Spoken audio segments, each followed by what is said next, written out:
Hey guys, the dead bug is an excellent core exercise. Here I'm going to demonstrate a series that you can do with the same theme. So whenever you do dead bugs, we want to make sure that the core stays stiff, so we're not arching or bridging in the upper or low back.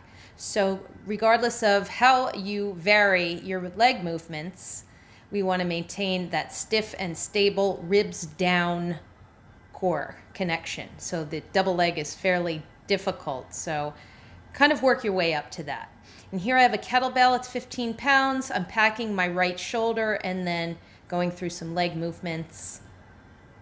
So you have endless variations. Now I'm adding the arm.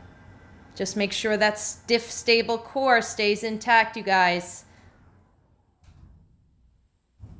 Here's another variation with a pullover.